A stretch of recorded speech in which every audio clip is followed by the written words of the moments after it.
देश में कोरोना संक्रमित मरीजों की संख्या 25,000 के करीब पहुंच गई है। देश में आज कोरोना संक्रमण के 1,490 नए मामले सामने आए हैं, जबकि पिछले 24 घंटों में 56 मरीजों की मौत हो चुकी है।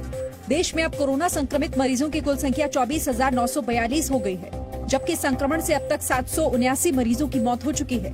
5,210 संक्रमित अब तक पूरी तरह से ठीक हो चुके हैं। कोरोना संकट पर आज ग्रुप ऑफ मिनिस्टर्स की बैठक में तैयारियों की समीक्षा की गई। देश में अब एक दिन में 1 लाख से ज्यादा पीपीई किट यानी पर्सनल प्रोटेक्शन इक्विपमेंट बन रहे हैं। 104 घरेलू कंपनियां पीपीई किट बना रही है। N95 मास्क भी बड़ी संख्या में तैयार हो रहे हैं। साथ ही देश की 9 कंपनियां 59,000 वेंटिलेटर तैयार करने में जुटी है। जो लॉकडाउन के लगाने के बाद हमारी स्थिति में जो सुधार हुआ है और हम अच्छी स्थिति में हैं, और यह भी हम कह सकते हैं कि ये प्रधानमंत्री जी का समय पर लॉकडाउन करना बहुत ही कामयाब रहा। लॉकडाउन का 1 महीना पूरा होने के बाद गृह मंत्रालय ने शर्तों के साथ कुछ दुकानों को खोलने की इजाजत दी है। गृह मंत्रालय के मुताबिक ग्रामीण क्षेत्रों में सभी तरह की दुकानें खुल सकती हैं। शॉपिंग मॉल या शॉपिंग कॉम्प्लेक्स खोलने पर पाबंदी जारी रहेगी। शहरी क्षेत्रों में आवासीय परिसरों में दुकान खोली जा सकती है। सिर्फ वही दुकानें खुल सकती हैं जो रजिस्टर्ड हैं। शराब और रेस्टोरेंट को खोलने की छूट नहीं दी गई है। हेयर कटिंग सैलून भी फिलहाल नहीं खोले जाएंगे। ई कॉमर्स कंपनियों से सिर्फ जरूरी सामानों की सप्लाई होगी। दुकान में मास्क और सोशल डिस्टेंसिंग का नियम लागू रहेगा। समय समय पर आवश्यकता अनुसार गृह मंत्रालय ने कुछ और प्रकार की दुकानों को खोलने की अनुमति दी है, जैसे कि हाल में मोबाइल रिचार्ज की सुविधा के लिए। राज्य सरकारें जरूरत के मुताबिक नियम को लेकर सख्ती कर सकती हैं या ढील दे सकती हैं। गृह मंत्रालय के आदेश के बाद दिल्ली में भी कई जगहों पर दुकानें खुली। दिल्ली के कोटला मुबारकपुर में दुकानें खुलने के बाद सोशल डिस्टेंसिंग का उल्लंघन देखने को मिला। कोरोना संकट की वजह से देश की अर्थव्यवस्था को हो रहे नुकसान को लेकर कांग्रेस की अंतरिम अध्यक्ष सोनिया गांधी ने प्रधानमंत्री नरेंद्र मोदी को चिट्ठी लिखी है।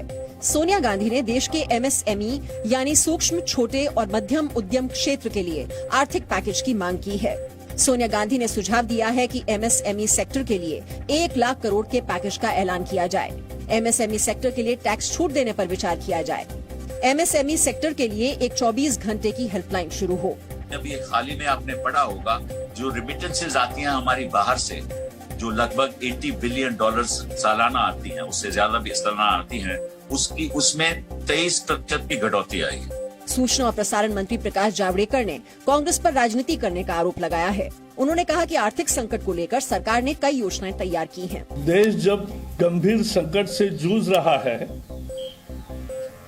और सारी जनता जब प्रधानमंत्री के काम में हाथ बटा रही है, तब कांग्रेस ओछी राजनीति कर रही है, नकारात्मक राजनीति कर रही है। देश के 11 करोड़ लोग MSME सेक्टर से जुड़े हैं।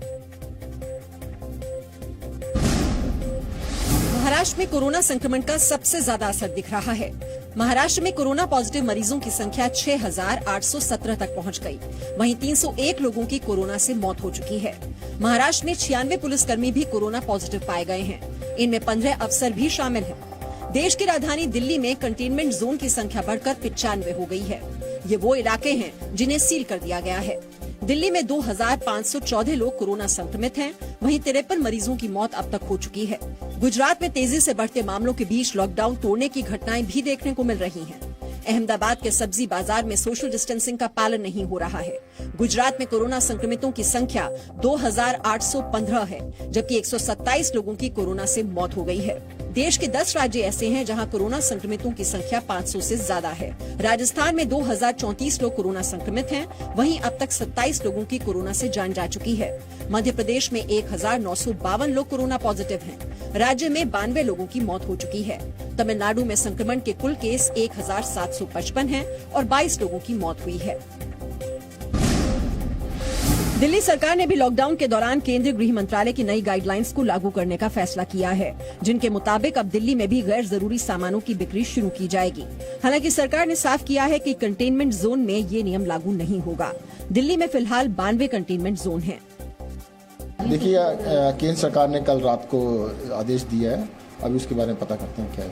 नहीं, दिल्ली में देखिएगा जो हॉटस्पॉट है वो 92 हॉटस्पॉट्स एरिया है। पूरा दिल्ली या पूरा डिस्ट्रिक्ट नहीं, वो हॉटस्पॉट तो उतना छोटा एरिया होता है जो होता है। उसमें पूरी दिल्ली या डिस्ट्रिक्ट नहीं आता। दिल्ली में कोरोना संक्रमित मरीजों की संख्या अब 2500 के पार चली गई है। दिल्ली में 2514 कोरोना संक्रमित हैं, जबकि 53 लोगों की मौत कोरोना संक्रमण से हुई है। पूरी तरह से ठीक होने वाले मरीजों की संख्या 857 तक पहुंच गई है। दिल्ली के अलीपुर थाने में तैनात एक हेड कांस्टेबल कोरोना संक्रमित पाया गया है, जिसके बाद थाने में तैनात 11 पुलिसकर्मियों को क्वारंटीन में भेज दिया गया है। हिंदू बाड़ा राव थाने में भी एक हेड कांस्टेबल कोरोना संक्रमित पाया गया है। महाराष्ट्र के पालघर में 2 साधुओं समेत 3 लोगों की हत्या के मामले में अब सीबीआई जांच की मांग तेज हो गई है। संत समाज के साथ कई नेता भी सीबीआई जांच की मांग कर रहे हैं। ये बहुत ही जघन्य अपराध है।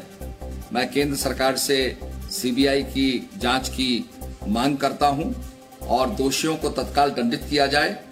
इस बीच मॉब लिंचिंग में मारे गए संत सुशील गिरी की मां ने दोषियों को कड़ी सजा देने की मांग की है। हमारी मांग ये है कि जैसे उनका था वह न्याय होना।